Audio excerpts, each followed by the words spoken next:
Let's just let the dust settle around us a little bit.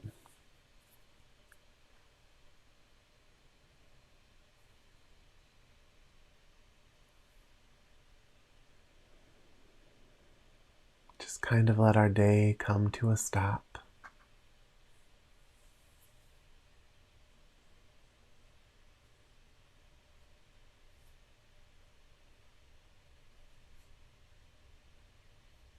And just arrive in this moment.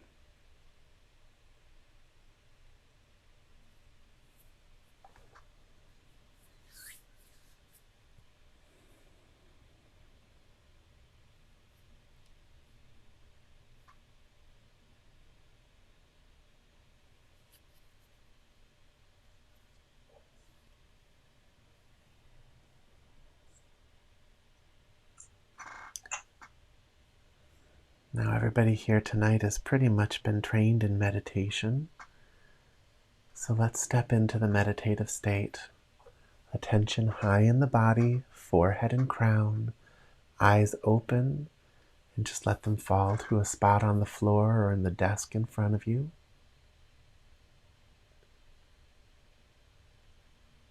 And just become the watcher of your breath.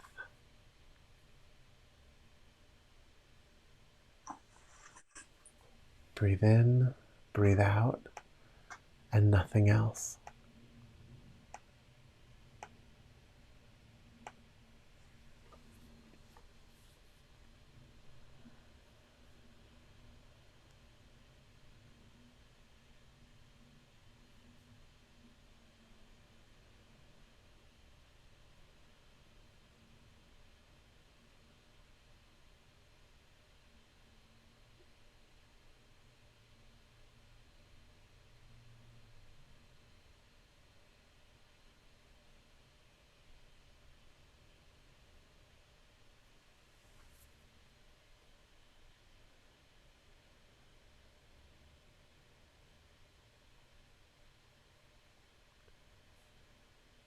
Give your attention to the breath so that your attention can enliven something clean and natural instead of all the messed up stuff that happened today.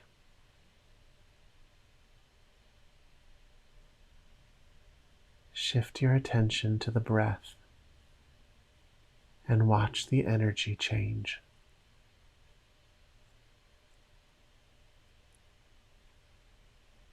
Watch the flow of energy go from something jagged and harsh to something nurturing and foundational.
Okay, let's talk a little bit.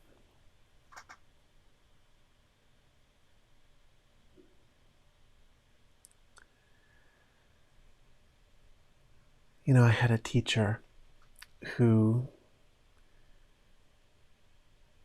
used to make a big deal about a spiritual teaching that she called wholeheartedness. And it was a teaching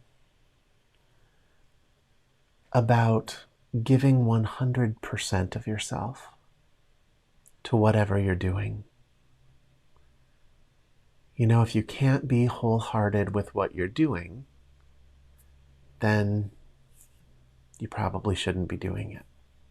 But if you're going to choose to do something, you don't walk towards it and resist it at the same time. You just let go into it and give everything you have to it. It's one of those teachings that seems really simple, but it's actually incredibly powerful. A teaching that just has endless depths to it. A teaching that you can practice in literally any moment of your life.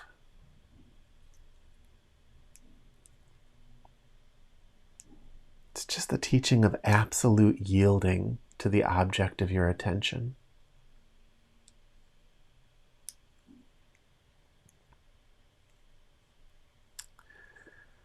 You know, I was looking at this today. I was looking at what wholeheartedness gives you. Because I approached most of the things in my life that way. You know, I'm all in. I give 100% to it. I think in a lot of ways what wholeheartedness really gives you is initiation. When I say initiation, I don't mean it the way most spiritual teachers mean it. You know, I don't mean it as, you know, some energy initiation that someone else gives you so that they can claim some kind of ownership over you. When I say initiation, I mean you are a true initiate into that aspect of life. You have a deep understanding of it, and it really gets you. You know, most of us come in with very natural leanings, like things that we can naturally give ourselves to pretty easily, and we become true initiates of those things. For me, it was music. I came into my life just holding music in such high regard, holding singing in such high regard, and just giving myself to it in a way that, you know, I am a true initiate in the world of music. I have a very deep, visceral understanding of Western tonality and how all of that is put together. I can create it. I can do just about anything with it. And I know it on a very, very, very deep level. But you don't want to just limit yourself to the karma you come in with. You want to be expanding. You know, you want true initiation into many, many different areas of life. You want to know them well. You know, for me, I went back to school and I knew I had to ace all of my hardcore science classes to get into the program that I needed to get into. And so I was wholehearted about chemistry. Not because there was anything in my nature that wanted me to be a chemist, but because if you're going to do something, you might as well do it with an aim for mastery. So I remember I took, I was supposed to take General Chemistry 112, and I decided to go ahead and take Gen Chem 101 first. Didn't have to, But I thought, why don't I go ahead and really master that? And then when I get into 112, I'll be that much further along and really have a good foundation. And I took all of that, I took it into meditation. I remember getting to a point where I would have these realizations where all of a sudden I could think in formulas, which was something I had never been able to do before. Formulas were always something you just plug things into to get an output. But I came to understand them at a deeper level. I became an initiate into chemistry. I remember getting to a point where when I was working out a chemical problem, because I used to go to the back of the book and fill out every single problem in the back of the book. I would try and do it because it would help you understand what you weren't understanding. It would help you uncover holes in your understanding. But I remember getting to a point where I would look at my answers and I could tell if they were wrong, even if I didn't understand why they were wrong yet. I used to call it my chem fu, because I had this like sense when I would look at something, whether or not the answer made actual mathematical sense. And I could never put my finger on what was wrong with it when I knew it was wrong, but I knew when it was wrong. I had become an initiate in this kind of silent body of chemical knowledge. I did that with everything in school. I did that with epidemiology. I went deep, deep, deep into study design. When I talk about study design now, it's about as spiritual to me as meditation. But this is what you get when you really, you're not just surviving something. You are literally diving deep into it and taking it as far as you can possibly go. People don't do a lot of that, especially after a certain age. In children, you see it more. But at a certain point, people are just kind of trying to get by and they stop initiating themselves into other ways of thinking, other ways of using their mind.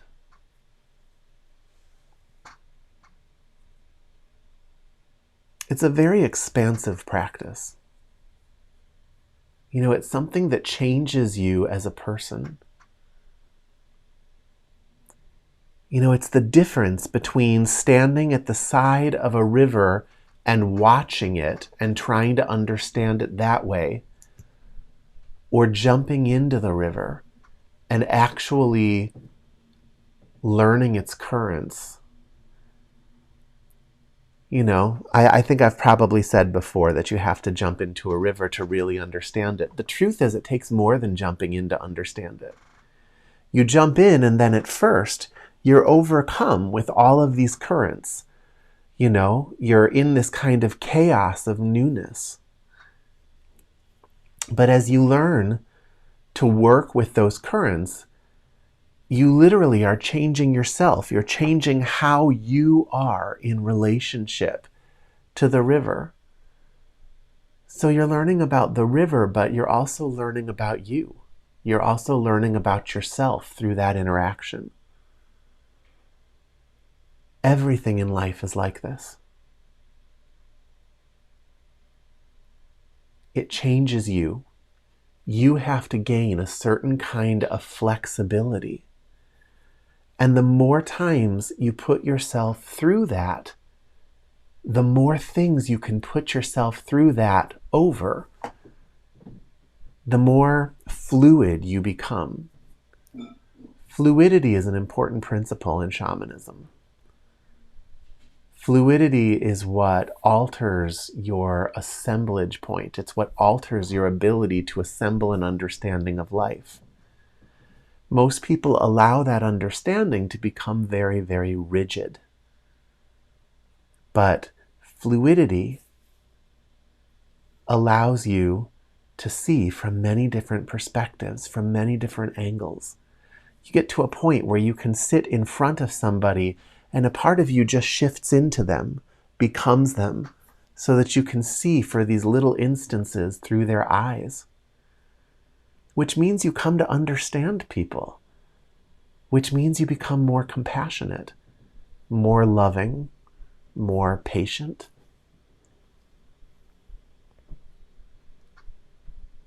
All of this comes from wholeheartedness, from allowing yourself to be deeply initiated into the movements of other aspects of life. In meditation, we ask you to be wholehearted. We ask you to focus on your breath and just give yourself to the movement of the breath. And you have to change in order to do that. You have to become quieter than the breath. You have to become quieter than that silence that slowly starts filtering in as you shift your attention away from the motions of your day. That requires fluidity, an ability to actually shift your shape into something a little different so that you can experience the silence, so that you can experience the you beyond your personal story. This is what that fluidity gives you. And you don't just limit it to spiritual things, because there aren't enough spiritual things. You need to be able to practice this skill. So I want you to look at the things in your life. What would you like to step into? And then step into it, jump into the river, and start trying out different ways of relating to those currents so that you can learn how to move within it. My most recent endeavor was doing that in the research world. And I'm a true initiate in the world of research.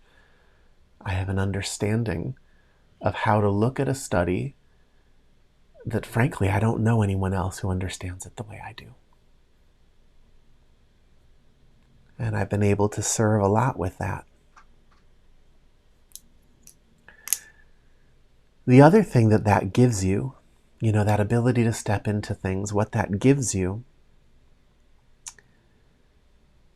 is it allows you to actually come to see what something truly is so that you can decide whether or not you even want to continue being a part of it. A lot of people just get through life kind of vaguely unhappy, but not super miserable, because they're just sort of holding their life at bay a little bit with one hand while they keep walking through it. Again, it's that stepping into something while resisting it at the same time.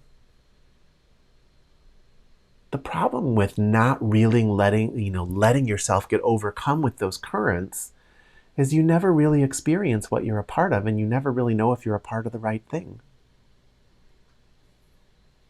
A person who's wholehearted, a person who gives themselves to whatever they're choosing to place their attention on, finds themselves often at a crossroads. Spiritually, crossroads are sacred things. It's a sacred symbol that's been around since ancient Greece. It's that moment where if you take one more step in a direction, you've made a choice that you can't unmake. And so you have to make a decision whether to keep going or make a turn into something new. And that moment of choice is so powerful. It's a moment that alters your entire life, your entire trajectory. People stumble upon those moments with the death of a loved one. They stumble upon those moments early in life when they need to get out of a bad relationship, maybe. But a spiritual warrior is always finding themselves at a crossroads. They've walked so far down one road, invested so much, and now they're a true initiate in that knowledge. And they have to make a choice to stay with it or make a decision that changes everything. And so you learn to be very courageous because you're often having to make those decisions. And usually if you're at a crossroads, continuing to move forward is rarely the correct answer. Usually the reason you're at a crossroads is because, if you keep going forward with what you've been doing, doubling down on something that doesn't feel right,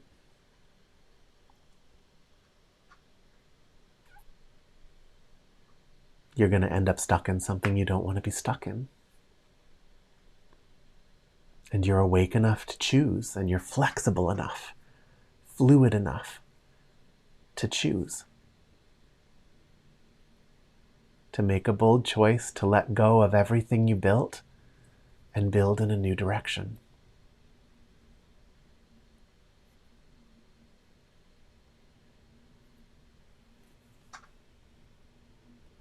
I once had a teacher that said the path of the spiritual warrior is for the bold and adventuresome.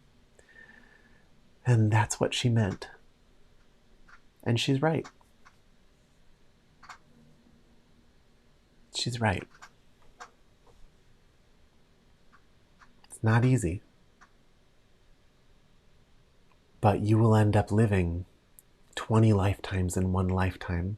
You'll gain so much wisdom, so much knowledge. You'll be able to do things that most people, if they saw you do it, they wouldn't even recognize that you did it because their brain doesn't have a shelf for it.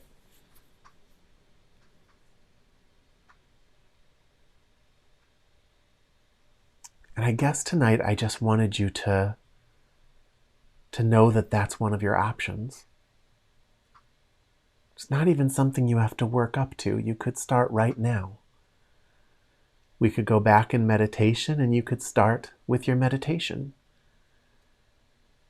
And when we're done, if you're going to go make dinner, you can do that wholeheartedly too. And you can take something in your life that you've been looking at for a long time but never really fully letting go of the side of the pool and releasing yourself into it. And you can go ahead and release yourself into it and learn its currents. Just a simple decision, a simple turn at the crossroads.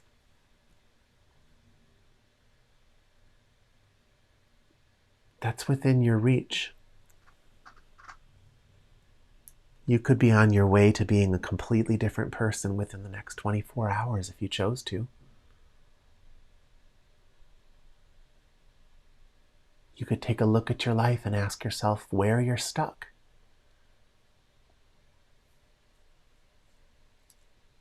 And what are you not seeking out that might make all the difference? Where did you cheat yourself that you could go back to and just do it right this time?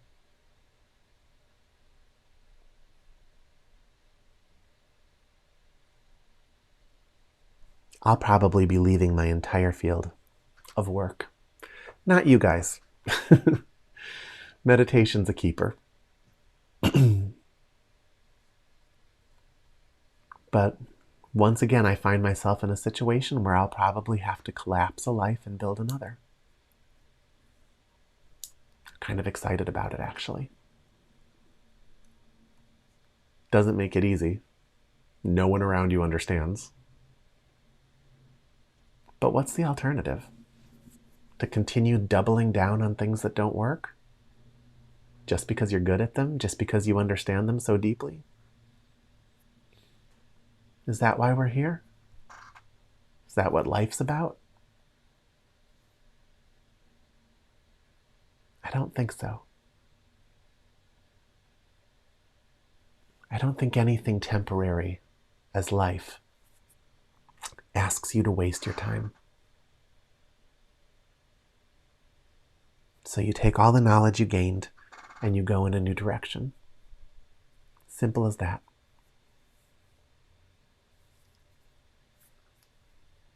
But it starts with wholeheartedness, and you have to give 100% of yourself to your chosen point of focus. And if you never do that, then you'll never end up at the crossroads where you have to make a decision, but you also won't have really lived.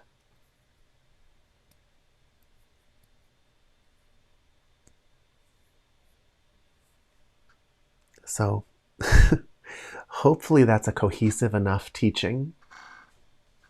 It's cohesive in my head. Hopefully that translates. It's something no one ever talks about. And it's arguably one of the more important things we could talk about.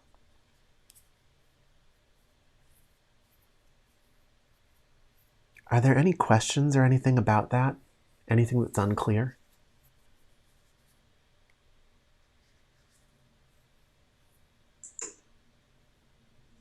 I feel like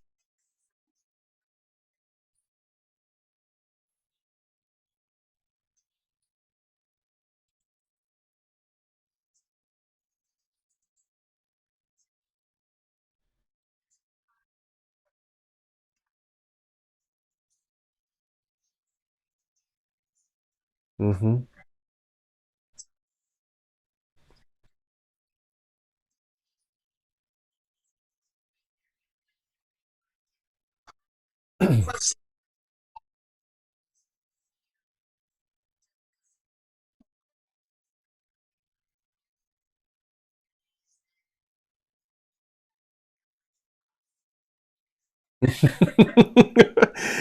So I'm not suggesting, and I'm glad you said this because I'm realizing it does sound like I'm suggesting that you drop everything you're doing that's working and do something completely different. And that's actually not what I mean to suggest. For example, this shift that I'm making, I will continue to do all the things I'm doing that are bringing money into my life. But I will be wholeheartedly building my escape hatch, my escape plan. You know, first, you want to be wholehearted with what you have actually chosen to do. Because until you really do that, you don't really know what you're a part of in a deep enough way. You never know if maybe it would be working better or things would feel better if you just were approaching it with joy and a lack of resistance.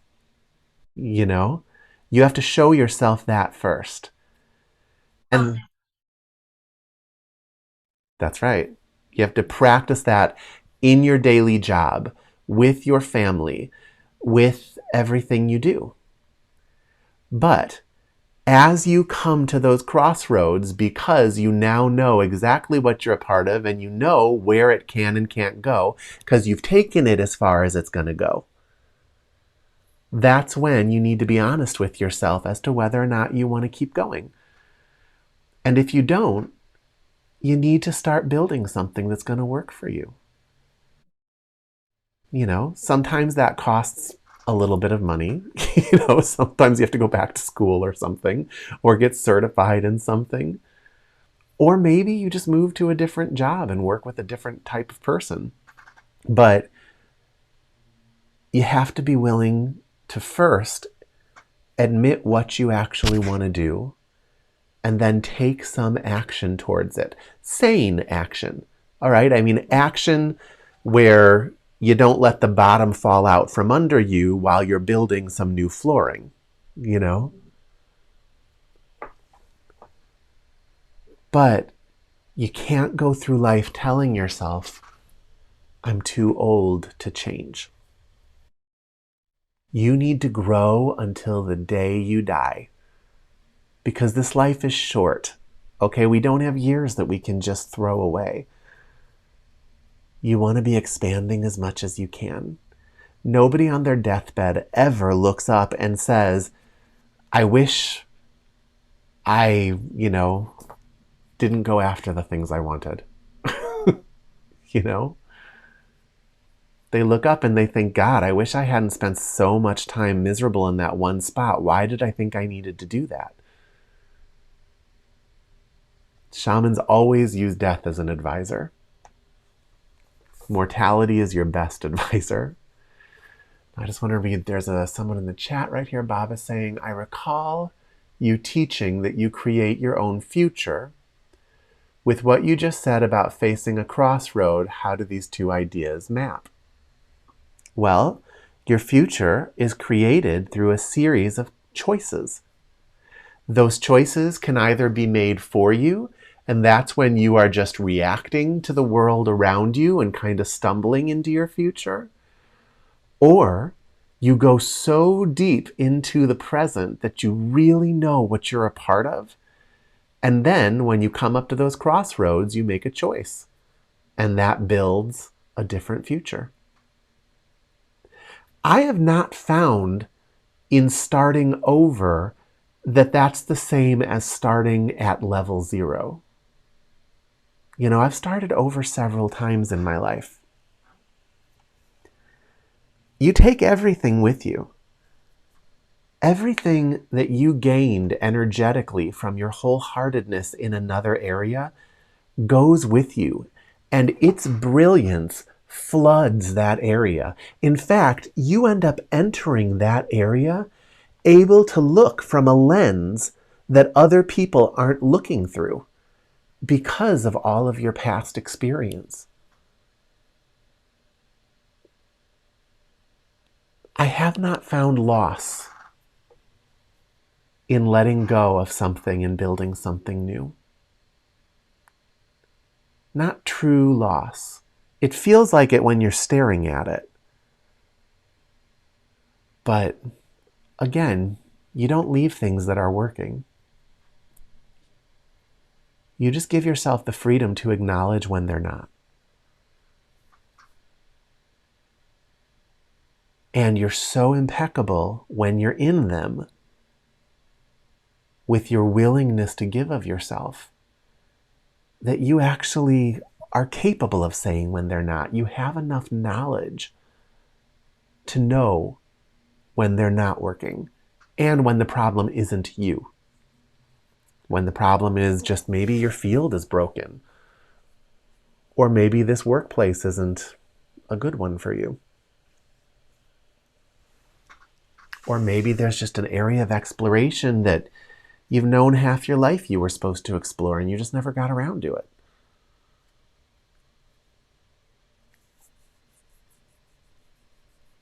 There are many things you can do wholeheartedly in a day. There are many roads you can build at the same time in a day. So if there's something that you want to start growing, you don't have to set your entire life on fire to do it. So do it. Get started on something and spill your wholeheartedness into it. You know, become so fluid that you can step into that life, and then when it's time to go back to the other life that's paying your bills right now, you can completely shift your shape to be the perfect fit for that life and be wholehearted there too. But at some point you'll come probably to a crossroads, that sacred space upon which the future is built, that sacred place of choice. Choices that are a product of your courage and your wakefulness.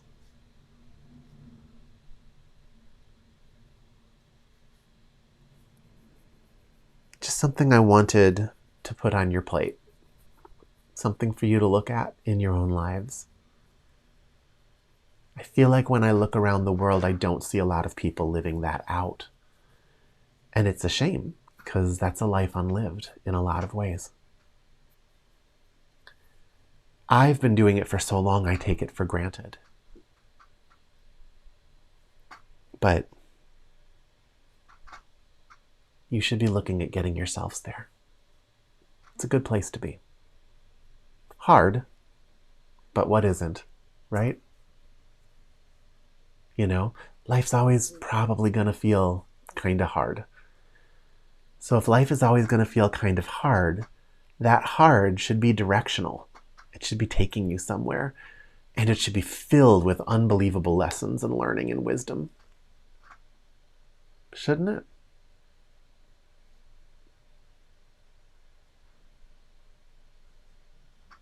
All right. Why don't we go back into meditation?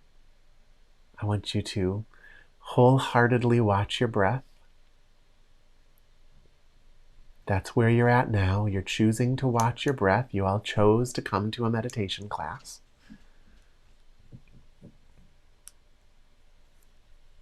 So be impeccable with that choice and really give yourself to it.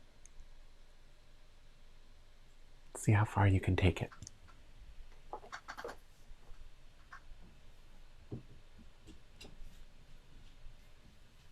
Attention at the forehead and crown. Eyes open and just on a spot in front of you. And just begin to breathe. Be the wholehearted watcher of your breath. Breathe in, breathe out, and nothing else.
Okay.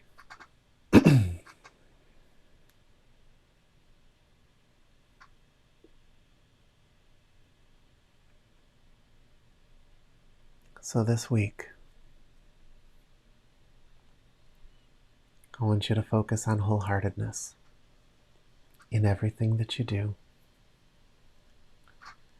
I want you to notice when you're holding part of yourself in reserve, and I want you to let it go. The rule needs to be, if you can't wholeheartedly do something, you shouldn't be doing it. So, even if that's wholeheartedly complaining, go ahead and see what that feels like. Go right into it, 100% with it. Hold nothing in reserve. You'll probably end up laughing.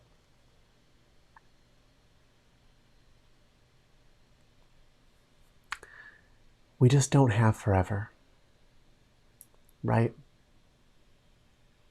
This window of opportunity to be on this planet and learn and grow, it's going to disappear before you know it. And even if that moment feels like it's in the future, the truth is the future doesn't exist. When that moment comes, it's not going to feel any different than right now. That when that moment comes, it'll be now. You want to make sure that you really lived. You want to make sure that you threw yourself open and really lived.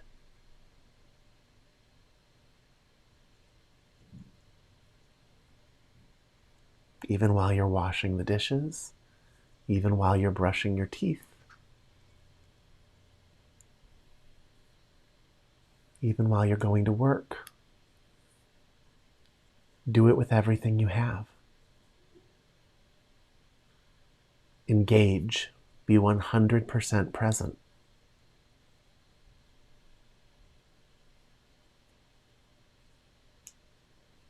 Learn everything you can from it. At night, write about what you learned. Keep a journal.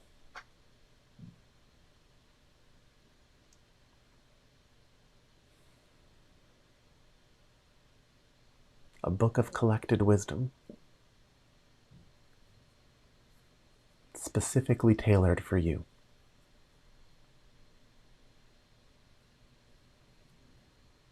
This is your life story. Live it. All right. Are there any more questions before we close up, or comments or anything?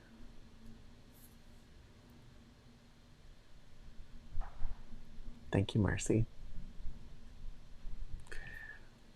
All right, everybody. I'm going to let you get back to your families, and I will be here again next Thursday. Have a great night. Night.